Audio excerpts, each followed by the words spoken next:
ఓం మహాగణాధిపతయే నమః. ఓం గురుభ్యో నమః. ఓం శ్రీమాత్రే నమః. పరమేశ్వర స్వరూపమైనటువంటి జ్యోతిష, వాస్తు మరియు ఇతర అనేకమైనటువంటి శాస్త్రంలో మనకు అందించినటువంటి మహర్షులకి నమస్కారం.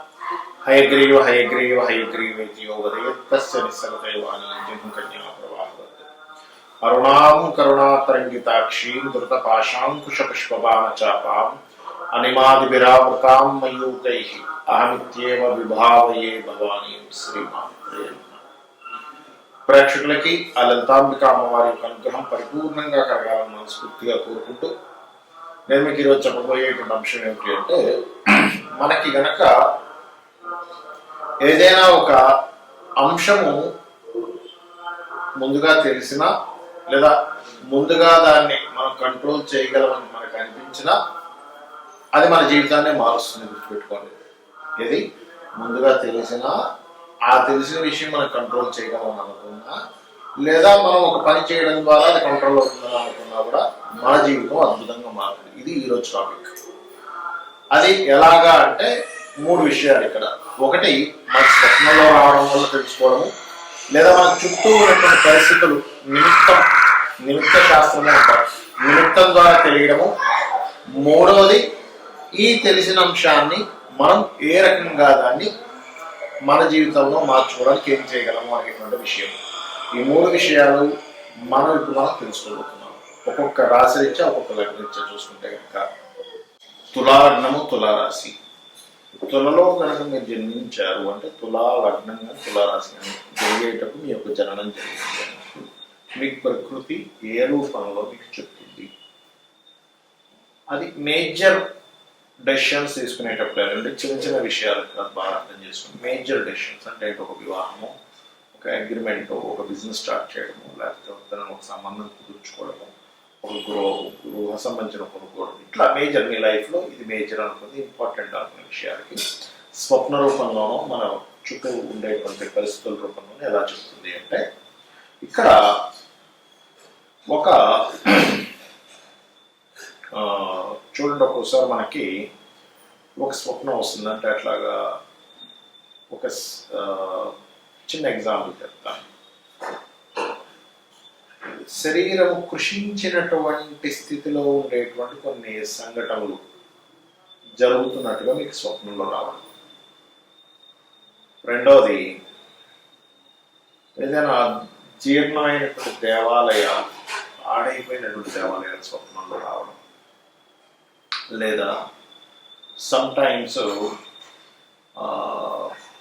ఈ సూర్యుడు మేఘాల చాటుకు వెళ్తున్నట్టుగా కనబడటం ఇండికేషన్, ఇలా స్వప్నంలో రావడం.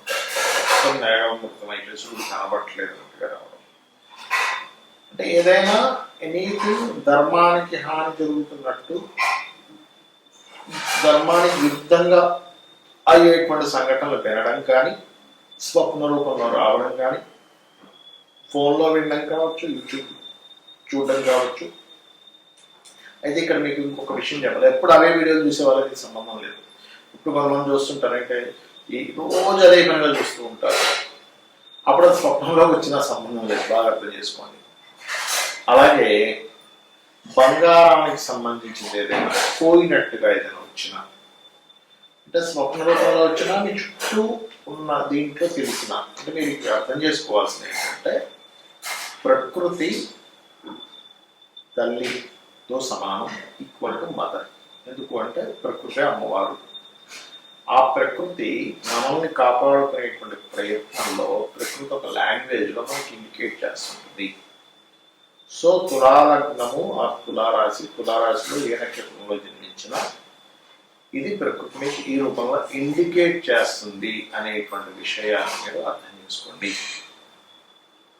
అలాగే దీన్ని ఎట్లాగంటే దీన్ని అధిగమించడం ఎలాగా, నాకు ఏదైనా ఒక ఇంపార్టెంట్ వర్క్ స్టార్ట్ చేయాలి కానీ నాకు ప్రకృతి ఇట్లా ఇండికేషన్ ఇస్తుంది అన్నప్పుడు నేను చెప్పేది ఒకటే, వీలైనంత మట్టుకు దాన్ని పోస్ట్పోన్ చేయండి. చేసి ఆ పోస్ట్పోన్ ఒక రోజు, 2 రోజులు, 3 రోజులు సంథింగ్ పోస్ట్పోన్ చేసాం. అప్పుడు మనకు ఆ సమయంలో మనం ఎక్కడైనా కరెక్ట్ చేసుకోవాలా అనేటువంటి దాన్ని ఒకసారి చూసుకోండి. Something is going to correct చేసుకోవాల్సింది ఏదో ఉంది మీ బిజినెస్లో కావచ్చు, మీరు చేసుకునేటువంటి దాంట్లో కావచ్చు. అంటే చిన్న ఎగ్జాంపుల్ చెప్తాను చూడండి. ఒక వ్యక్తి ఒక బిజినెస్ స్టార్ట్ చేద్దాం అనుకున్నాడు. అనుకునేసరికి అక్కడి నుంచి ప్రతిదీ ఆటంకాలు జరుగుతూ వచ్చాయి లైఫ్లో. అంటే something is going to correct చేసుకోవాల్సింది ఏదో ఉంది, అది మనము చూసుకోవాలని అర్థం. ఆ వ్యక్తి అంటే నేను యథార్థంగా జరిగిన సంఘటన చెప్తున్నాను, మీకు షేర్ చేస్తున్నాను. ఆ వ్యక్తి ఏం చేశారంటే, ఇలా ఇన్ని ఆటంకాలు ఇంత తలనొప్పి ఉందంటే ఈ బిజినెస్కి సంథింగ్ ఏదో ఎక్కడో తప్పు చేస్తున్నాను అర్థమైంది. అర్థమయ్యి ఒకసారి మీటింగ్ పెట్టుకున్నాడు అందరితో. ఏమని మనం ఇప్పుడు ఈ బిజినెస్ స్టార్ట్ చేయకూడదు, నాకు ఆటంకాలు వస్తుంది, సో లెట్స్ అనలైజ్ అని చెప్పి చూస్తే మార్కెట్లో ఆ ప్రోడక్ట్ సంబంధించింది ఏదైతే సహజంగా మార్కెట్లో వేరే వేరే సేమ్ ప్రోడక్ట్ వేరే వేరే ఉంటాయో ఆ మైనస్లు ఇందులో ఇంకా ఎక్కువగా ఉన్నాయి. అలాంటప్పుడు ఆ ప్రోడక్ట్ వెళ్ళదు. అప్పుడు వాళ్ళు దాన్ని రెక్టిఫై చేసి ఇది మేము ఈ రకంగా లాంచ్ చేస్తున్నాం అన్నప్పుడు అప్పుడు దెన్ వాళ్ళకి పాజిటివ్ సైన్స్ కనపడటం స్టార్ట్ చేసాయి అక్కడి నుంచి. అంటే ఏంటి, ప్రకృతి మనకి ఇండికేట్ చేస్తుంది నువ్వు ఎక్కడో రాంగ్ స్టెప్ వేయబోతున్నావు, నువ్వు ఇక్కడ సరిగ్గా చెక్ చేసుకో అని చెప్పడమే. మిమ్మల్ని ఏదో ఆపడమనో, మిమ్మల్ని ఆపదు, మిమ్మల్ని ఏం చేయాలి మీకు చెప్తుంది అంతే. అది మీరు అర్థం చేసుకోగలగాలి. మరి ఇటువంటివి ఏదైనా ఆటంకాలు జరుగుతున్నాయి, దాన్ని క్లియర్ చేసుకోవాలంటే మీరు విష్ణువు యొక్క ఆరాధన ఎక్కువగా చేయాలి. అమ్మవారి ఆరాధన, విష్ణు ఆరాధన ఎంత చేస్తూ ఉంటే మీకు ప్రకృతి ఇంకా ఇండికేట్ బాగా చేయగలుగుతూ ఉంటుంది. మీరు ఆపదల్లో పడకుండా మహావిష్ణువును కాపాడతాడు. అయితే ఇప్పుడు నేను చెప్పినట్టు అంశం ఏదైతే దీనికి కొన్ని కండిషన్స్ ఉంటాయి.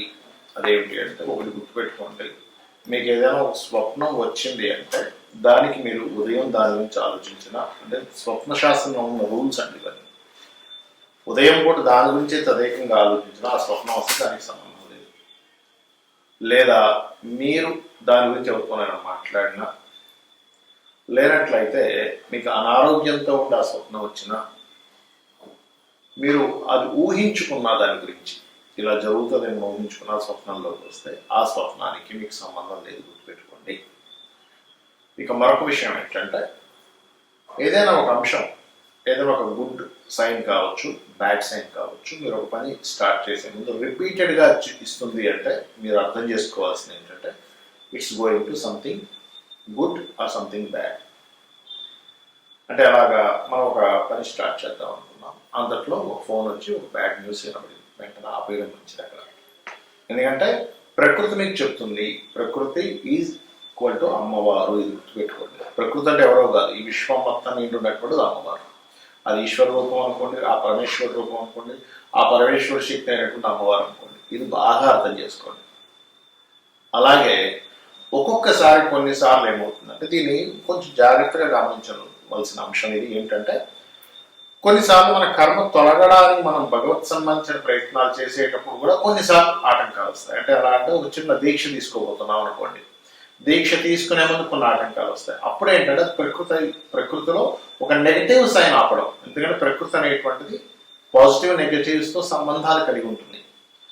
అంటే దేవతా శక్తులతోనే ఉంటుంది, అసుర శక్తులతోనే ఉంటుంది, కర్మ ఉంటుంది. కర్మ ఏం చేస్తుంది అంటే, నువ్వు ఈ దీక్ష తీసుకోవడం వల్ల నువ్వు బాగుపడతావు కాబట్టి నీ యొక్క లైఫ్ అద్భుతంగా వెళ్ళబోతుంది కాబట్టి, అంటే భగవద్ ధ్యానంలో వెళ్ళినప్పుడు నీ యొక్క కర్మ దగ్ధం అవుతుంది. అయ్యేటప్పుడు కూడా కొన్ని ఆటంకాలు వస్తాయి. అలాంటప్పుడు మనం అర్థం చేసుకోవాల్సింది ఏంటంటే, ఓహో దీనివల్ల నేను బాగుపడబోతున్నాను కాబట్టి కర్మ ఆపుతుంది అని అర్థం చేసుకోవాలి. చాలా మంది తెలియక ఏమనుకుంటారంటే, నేను ఈ గుడికి వెళ్దాం అనుకుంటే ఆటంకం వచ్చిందంటే ఆ గుడికి వెళ్ళకూడదేమో, నేను ఈ పూజ చేద్దామంటే ఆటంకం వచ్చింది, నేను ఈ పూజ చేయకూడదేమో అనుకుంటాను. అలా కాదు. దీనికి చిన్న ఎగ్జాంపుల్ చెప్తాను. ఒక పిల్లవాడికి ఒక తల్లి మెడిసిన్ వేస్తుంది, కడుపులో ఏదో పురుగున్న, ఆ పిల్లవాడు ఏడుస్తాడు. అయ్యో ఏడుస్తున్నాడు కాబట్టి వద్దేమో అనుకుంటే ఎట్లా? ఆ పిల్లవాడు చేదుగా ఉంది కాబట్టి వద్దంటాడు. లేకపోతే పిల్లవాడు స్కూల్కి వెళ్ళడానికి ఇష్టపడట్లేదు కానీ ఆపం కదా. అంటే వీటి ఒక మంచి పనికి మాత్రం వీటికి తీసుకోకూడదు. అంటే అలాగా ఒక ధర్మమైనటువంటి పని చేస్తున్నాము, ఒక లోక కళ్యాణం కోసం పని చేస్తున్నాము, ఒకరికి దానం ఇస్తున్నాము. ఉదాహరణకి పాపం ఒకరికి చదువు లేదు, లేకపోతే పరామర్శ ఇబ్బందులు ఉన్నా, వాళ్ళకి ఏదో డబ్బులు ఇవ్వబోతున్నాం. ఇది మీ సహృదయంతో రిటర్న్ ఎక్స్పెక్ట్ చేసి కాదండి, ఒక దానం లాగా, లేకపోతే ఒక సహృదయంతో ఒక హెల్ప్ చేయబోతున్నారు, దానికి ఇటువంటివి వర్తించవు. ఏమంటే ఒక హెల్ప్ చేయడానికి వెళ్ళబోతున్నా అంటే నాకు మధ్యలో ఆటకం వచ్చింది, హెల్ప్ చేయొచ్చా చేయకూడదు అనేటువంటిది కాదు. ఇది బాగా అర్థం చేసుకోండి. ఈ సైన్స్ అంటే ఈ యొక్క ప్రకృతి యొక్క సంబంధం స్వప్న రూపమా, మన చుట్టూ ఉండేటువంటి ప్రకృతి రూపంలో ఇచ్చే సిగ్నేచర్ ఏవైతే ఉన్నాయో ఇవి మీకు వస్తున్నాయి అంటే మీరు ఒక మంచి దీంట్లో వెళ్ళబోతున్నారు.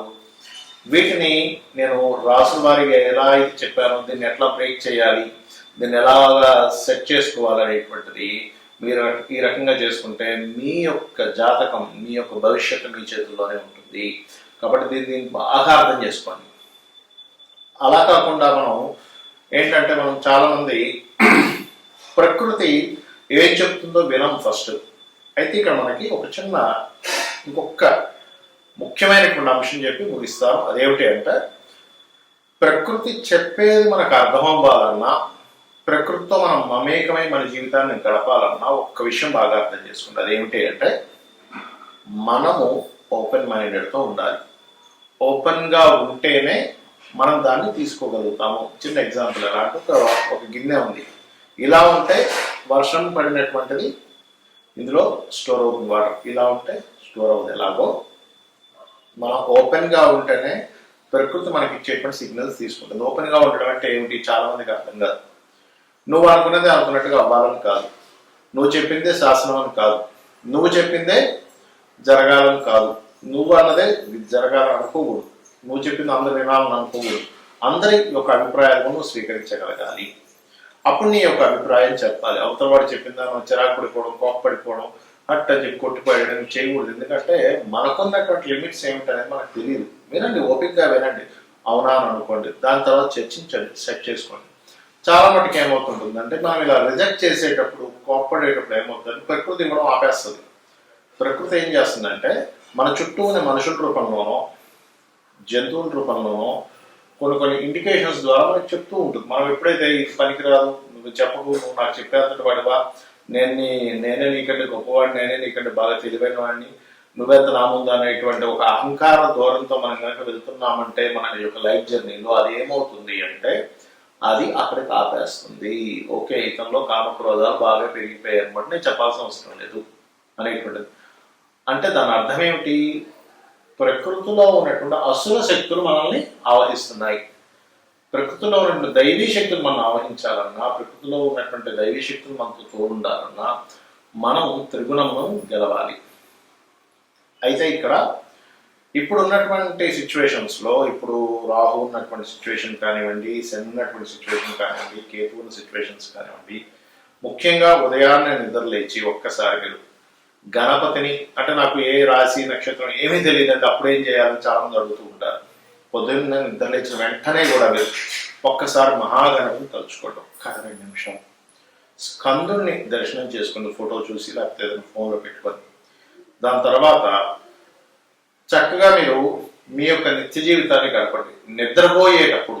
ఎందుకంటే ఉదయం నిద్రలేచిన వెంటనే మీరు ఎప్పుడైతే అది చేశారో ఆటోమేటిక్గా ఆ రోజంతా కూడా జపం చేసిన ఫలితం వస్తుందని శాస్త్రం చెప్తుంది. నిద్రపోయే ముందు నమశివాయ పంచాక్షరి మంత్రాన్ని చేస్తూ అలా నిద్రలోకి వెళ్ళండి. రాత్రి నుంచి ఉదయం వరకు మీరు చేసినటువంటి జప ఫలితంలాగా వస్తుందట. అంటే రాత్రి నిద్రపోయినప్పటి నుంచి నిద్ర లేచిన వరకు చేసిన జపం వస్తుంది. ఇంతకంటే గొప్పది మరొకటి లేదు. ఎందుకంటే మీరు 24 hours మీరు దైవ నామస్మరణలోనే ఉన్నారని చెప్పి దీని యొక్క అర్థం. అంటే అప్పుడు ఏమవుతుంది, దైవం మనతో ఉంటుంది. మనం చేసే ప్రతి పనికి కూడా మీకు ఒకవేళ ఒక ఫెయిల్యూర్ వచ్చింది, కంగారు పడకండి, అది ఫెయిల్యూర్ కాదు, అది వద్దు అని చెప్పి ప్రకృతి చెప్పడం, అది నీకు మంచిది కాదు అని ప్రకృతి చెప్పడం. ఒక సక్సెస్ వచ్చింది, ప్రకృతి మీకు ఇచ్చింది అనుకోండి. లైఫ్ అనేటువంటి ఈ జర్నీలో టర్నింగ్ పాయింట్స్ ఎలా వస్తాయో, స్పీడ్ బ్రేకర్స్ ఎలా వస్తాయో అలాగే అనుకోండి. కానీ ఇది రాలేదని చెప్పి బాధపడడం, ఇది వచ్చేసిందని పొంగిపోవడం చేయకండి దయచేసి. ఈ రకంగా మీరు కనుక ఉండగలిగితే ప్రకృతి కంప్లీట్గా మీతోనే ఉంటూ మీ యొక్క లైఫ్ని విజయవంతం వైపు తీసుకువెళ్తుంది. మీ అందరికీ లైఫ్ ఈ యొక్క దైవ అనుగ్రహము, ఆ పితృదేవతల అనుగ్రహం పరిపూర్ణంగా ఉండాలని కోరుకుంటూ శ్రీమాత్రేయ.